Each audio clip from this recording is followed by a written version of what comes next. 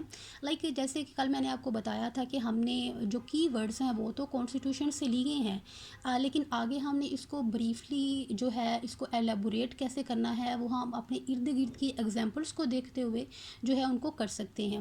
جیسا کہ ہم اسی بات کو لیں کہ جو ہے اس پالیسی کو ایگزیکیوٹ کرنے کے لیے اسٹیٹ کیا کر رہی ہے، تو اس میں آپ نے دیکھا ہوگا کہ پولیٹیکل اسفیئر میں کیا ہے کہ نیشنل اسمبلی میں جو 60 سیٹس ہیں وہ ریزروڈ ہیں. لائک 60 سیٹس پہ جسٹ جو ویمنس ہیں وہ اپوائنٹ ہوں گی، وہاں پہ میلز نہیں ہوں گے. اور اسی طرح جو ہے جو سینٹ ہے وہاں پہ بھی کانسٹیٹیوشن جو ہے وہ ریکوائر کرتا ہے کہ 17 جو سینیٹیرینز ہوں گے وہ ویمنز ہوں گی، رائٹ.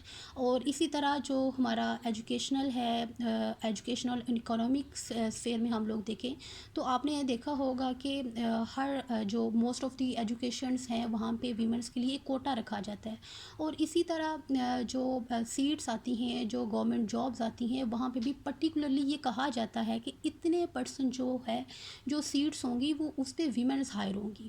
لائک اس کا مقصد کیا ہے؟ اس کا مقصد یہی ہے کہ جو ہمیں کانسٹیٹیوشن نے ایک رسپانسبلٹی لائک کی ہے اسٹیٹ کے اوپر کہ اس کو ایگزیکیوٹ کرتے ہوئے جو ان کی پارٹیسپیشن ہے جابس میں، ان کو اکنامکلی امپاور کرنے کے لیے، ان کو ایجوکیشنلی ان کو زیادہ سے زیادہ انٹلیکٹ دینے کے لیے. تو یہ سارے جو اسٹیپس ہیں یہ پرنسپلز آف پالیسی کو دیکھتے ہوئے جو اسٹیٹ ہے وہ لے رہی ہے. اینڈ دین ہمارے پاس کیا ہے نیکسٹ آرٹیکل اس حوالے سے، وہ ہے ہمارے پاس پروٹیکشن آف فیملی لائف.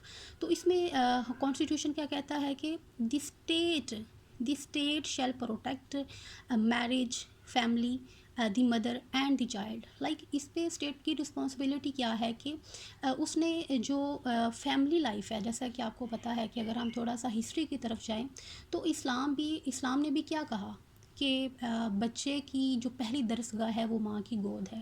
اور اسی طرح اگر ہم بات کریں ارسطوٹل کی تو وہ کیا کہتے ہیں، جب وہ کنسیپٹ آف اسٹیٹ کی بات کرتے ہیں، اسٹیٹ کی اوریجن کی بات کرتے ہیں، تو اس کی شروعات کہاں سے ہوتی ہے؟ ایک فیملی سے ہوتی ہے، ایک فیملی لائف سے ہوتی ہے، خاندان سے ہوتی ہے.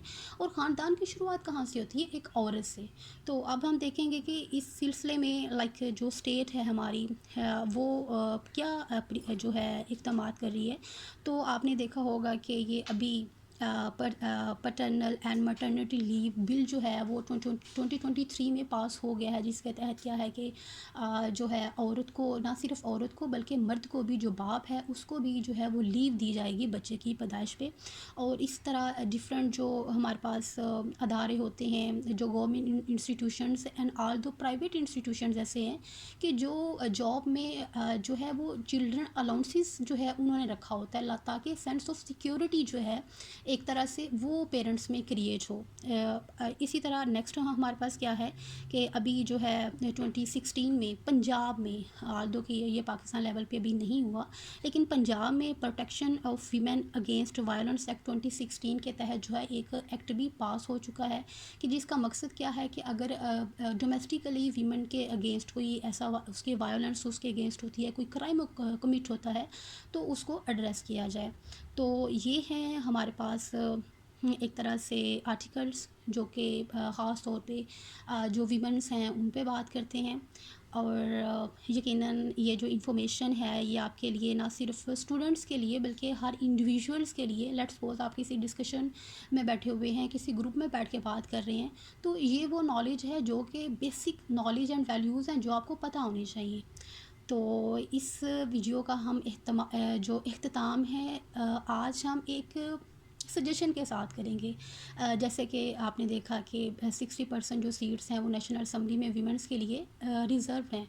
تو کیوں نہ ایسا کیا جائے کہ یہ سیٹس جو ہیں ان کو بھی جیسے دوسرے کینڈیڈیٹس جو ہیں وہ جنرل الیکشنز کے ذریعے جو ہیں وہ الیکٹ ہوتے ہیں، تو یہ بھی ہر پارٹی کے لیے اس کے لیے یہ لازمی کر دیا جائے. لیٹ سپوز کہ ایم کیو ایم ہے یا پی پی ہے، تو اس کا اگر 100 کینڈیڈیٹس ہیں تو اس کا ایک خاص پورشن لائک 20 جو سیٹس ہیں وہ ان پہ ان کے لیے لازمی ہو کہ انہوں نے 20 ویمنس ہی جو ہیں وہ ہائر کرنی ہے. لائک ان کے جو کینڈیڈیٹس ہیں 100 میں سے 20 ویمنس ہی ہوں، رادر دین کہ ہم جو ہے ان کو اس طرح کر کے ریزرو جو سیٹس ہیں یہ پارٹیز میں جو ہیں وہ آفٹر الیکشنز جو ہیں ان میں ڈسٹریبیوٹ کر دی جائیں. تو آئی تھنک کہ یہ ایک بہتر لائک اچھا اسٹیپ ہوگا ٹورڈس امپاورمنٹ آف ویمن. تو اسی کے ساتھ ہم آج کی ویڈیو کا اختتام کرتے ہیں، اس امید کے ساتھ کہ آپ کو کل کی طرح آج کی ویڈیو بھی انفارمیٹیو اور آپ کے لیے فائدہ مند ہوگی. Thank you.